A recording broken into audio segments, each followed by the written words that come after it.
Good evening. Welcome to another edition of the Street Peace Coalition. My name is Johnny Muhammad. I'm glad you could join us this week. I have my guest and co-host with me this week, Mr. Ernest Muhammad. And as you know, we come to you every week. This is our second week of the season, where we bring to the Chicago area issues and concerns with regard to violence and conflict in the city of Chicago, and developing some intervention strategies to deal with these issues that seem to be intractable and difficult for the city of Chicago as well as the communities to deal with. This forum is really to offer an avenue, a venue for you to give us some ideas and for us to share with you how we can address some of the problems of homicide, crime, and fratricide that's going on in our communities today. One of the things that we really have to do as a community and as a city is to begin to understand the scope and the magnitude of the problem that we face here in the city of Chicago when it comes to crime, but not just crime, but also homicide in the city. So today, one of the things that we like to do is to really try to get a handle on what are the challenges that we face in terms of homicides. And in order to do that, we have to look at some data.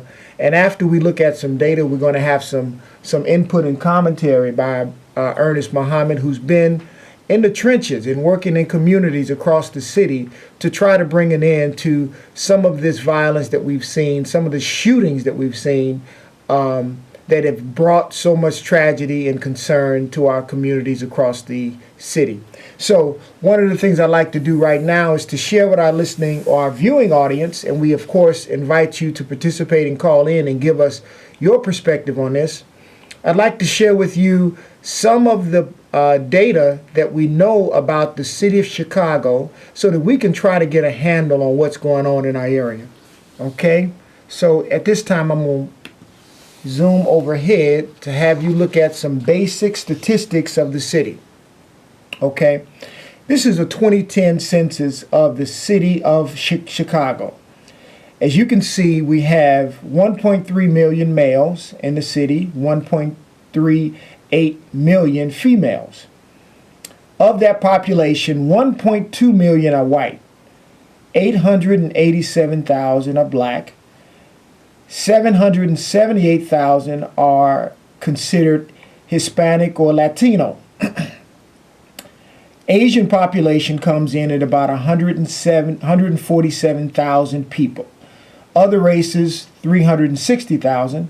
And then, of course, you have our Native American brothers and Alaskan Native.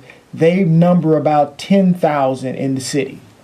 Now, let's take a look at another stat. Okay.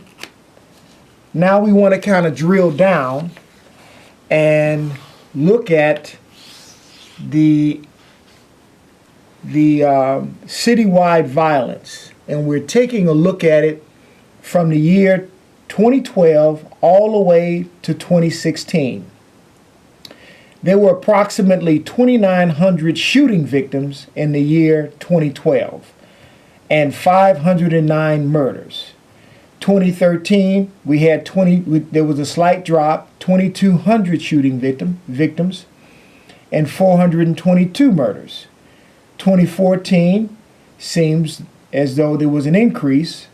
It went back up to 2,600 shooting victims, and we went up 5 murder victims to 427.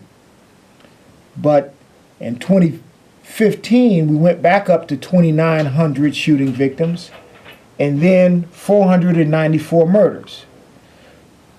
2016 totals thus far: 3,360 shooting victims, 560 murders.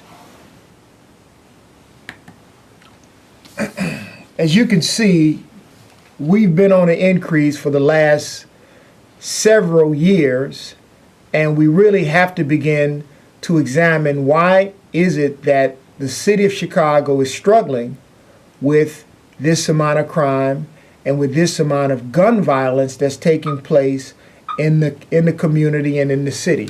So after viewing some of these stats Brother Ernest, what are some of your thoughts about why you think there's an escalation in violence across the city over the last 5 years? What do you think are some of the challenges that the city face in order to try to deal with some of these problems? Well, I believe personally that the city is,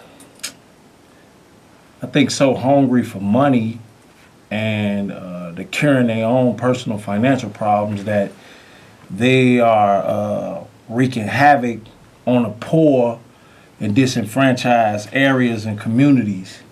And this is causing more stress, and it's basically a powder keg. It's like our communities are, the environment in our communities are stressful.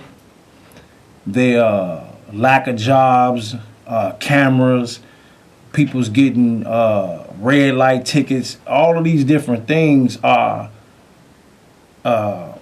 causing more stress on individuals, and individuals are more willing to act out based upon this stress, and along with some of the new gun laws and things like that, it's only creating more havoc in the community because our people are already stressed out and they're ready to snap at any given moment with just the constant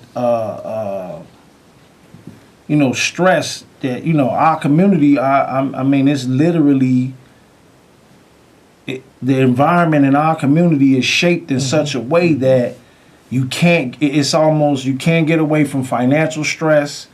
You can't get away from just ongoing aggravations. It's like you already have your own personal issues, and then when you step out your door, it's like it's it's always construction going on in our community on the road, so you can't get from point A to point B in a timely fashion. And then if you speed up one street trying to get to a location, now you got $100 ticket. I mean, at no point do we have any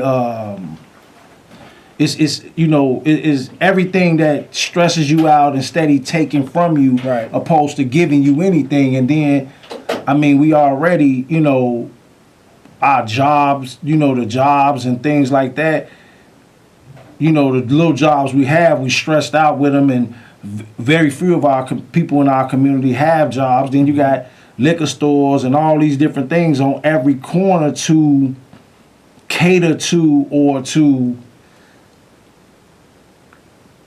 help produce this environment that we have in our community. Well, that's one of the things that we'd like to really get to over the next few weeks, because what we really have here are a set of stats, but the stats really don't explain the dynamics of what's going on in the community. Right. So we really want to drill down and look at the unemployment rate, look at what are some of the challenges, the social conditions that are developing and accumulating in communities across the city, and what are some of the root causes of this conflict and this violence. Then we want to kind of look at what's going on the west side and what's going on the south side, because that's where a lot of the shooting and the violence takes place.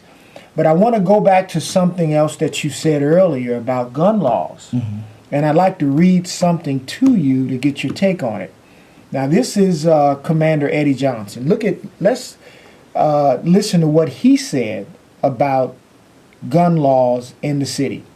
He said, "We border Indiana and Wisconsin, which really have lax gun laws.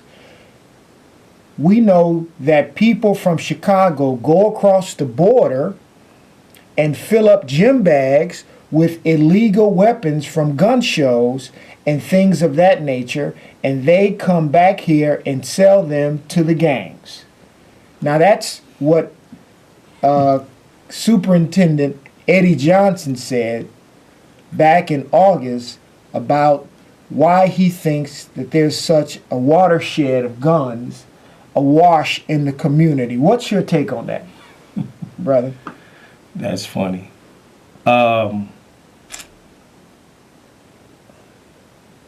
I believe maybe 2 weeks ago, some brothers were sharing with me how they were driving up and down the alley, and they said they saw a gym bag in the middle of the alley. Mm-hmm.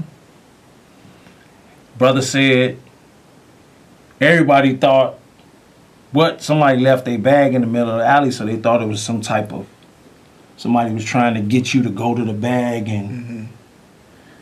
mess with it or what have you and pop out on you or whatever.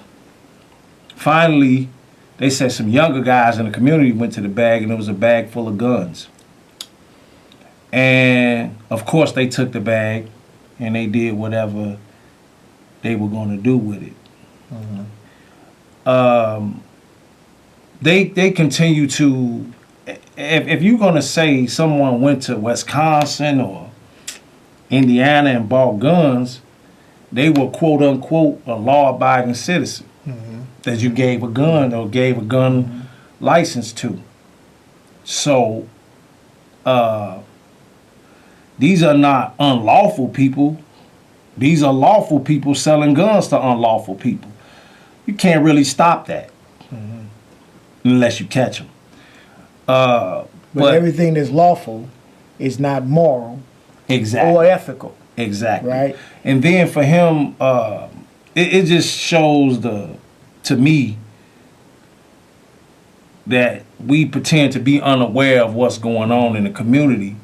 I believe that our community is being given guns. I mean, because even with that type of thing going on, that would still be a slow process to give away a large number of guns. That would still be a slow process for people to travel to another state, get enough guns, and bring them back to the city and sell them.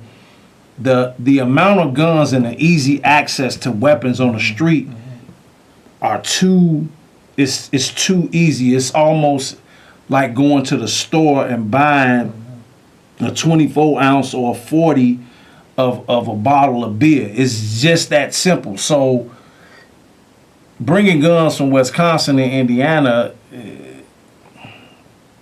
it's more than that. It's far more than that. That's scraping the surface. As But a if matter you of wanna fact, just- even if that's but even this- going on. But if this is a starting point, then what it suggests to me is that law enforcement and government knows where much of the problem lies, or at least a significant portion of the problem lies. If they say that Indiana and Wisconsin is the source for a lot of these weapons, and the black community is receiving the brunt of these weapons in terms of carnage and killing and homicides, then my question is, what is the power structure? What is the government doing in order to address this problem? Because quite frankly, if this were white children being killed at the rate that young black children are being killed, then the power structure would find some way to address this problem that evidently Superintendent Eddie Johnson knows Right. what the root cause is for a lot of this illegal behavior, because he acknowledges that it's illegal when he says that they are buying them and then reselling them illegally.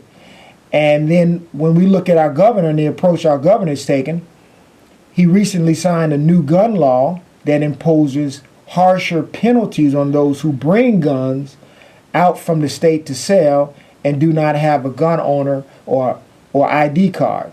Now, I think that's good, but it sounds like a Band-Aid to me in terms of increasing the penalty. We should try to find a way to stop the traffic altogether, right? Well, to me,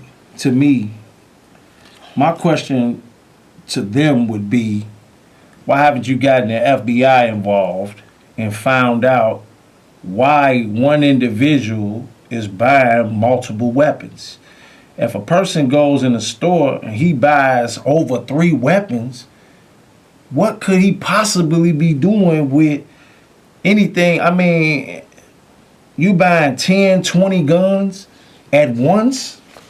So at what point do we use common sense and say that this person should go under investigation because this person just purchased 15, 20 guns in one purchase?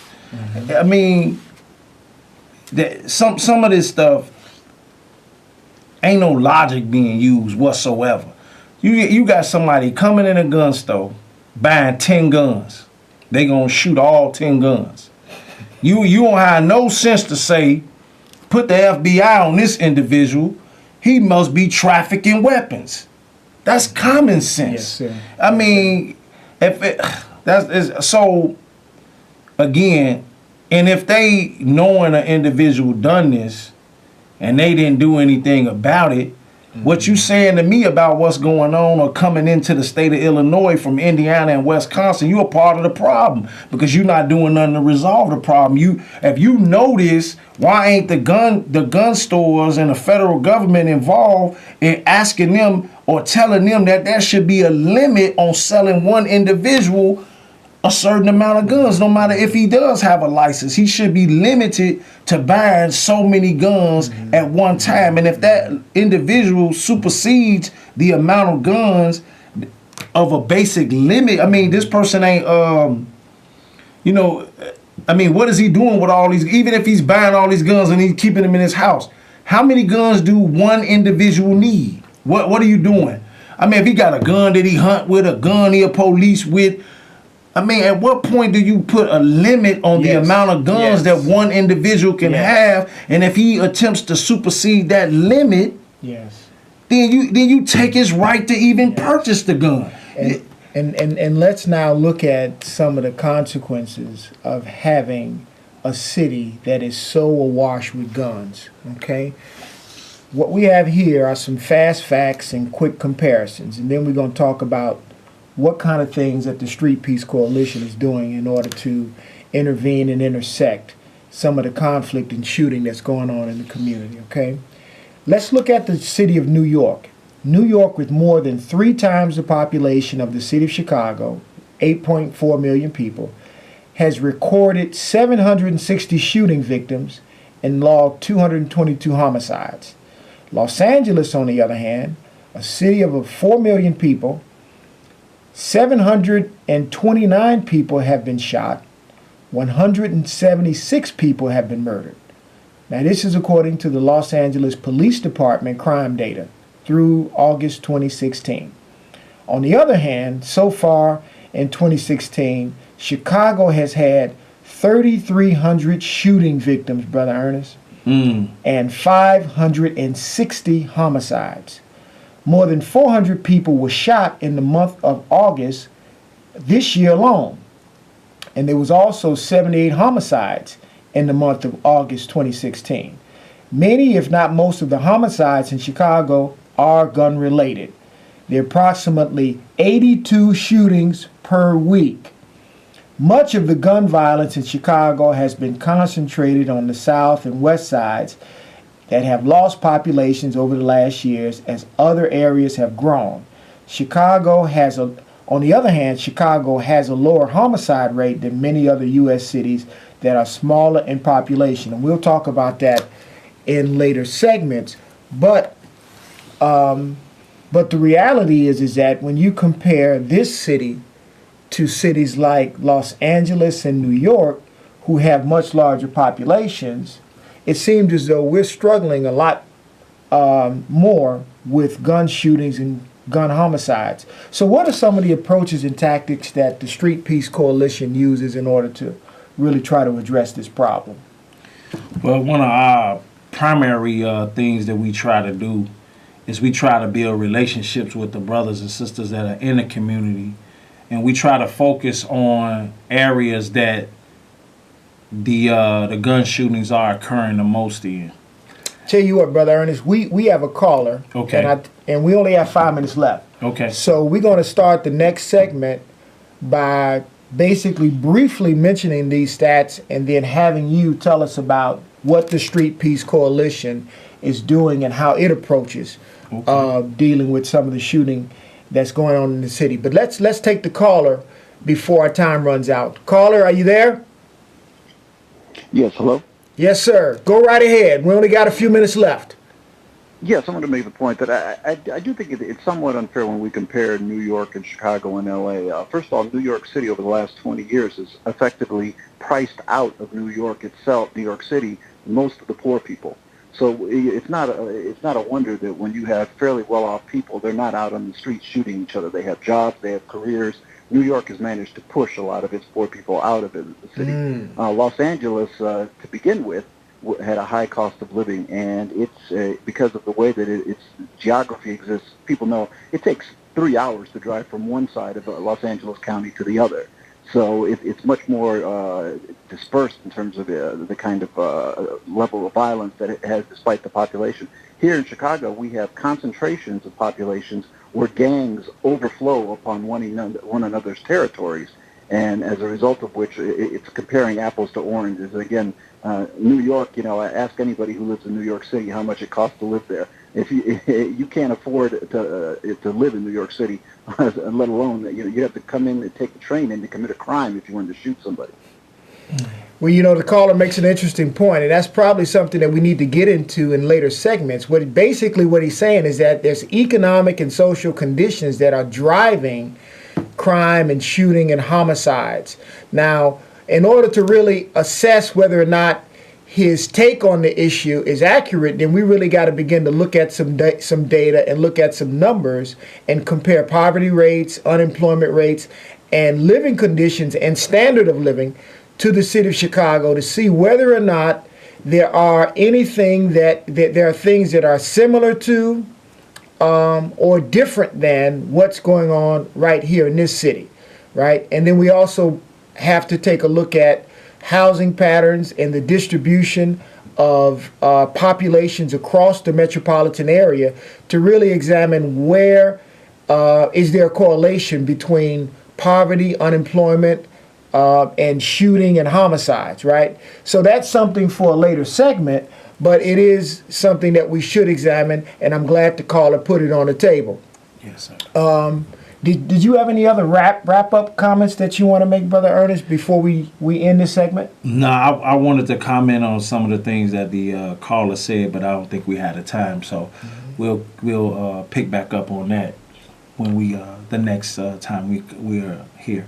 Great. So we want to thank the audience for joining us.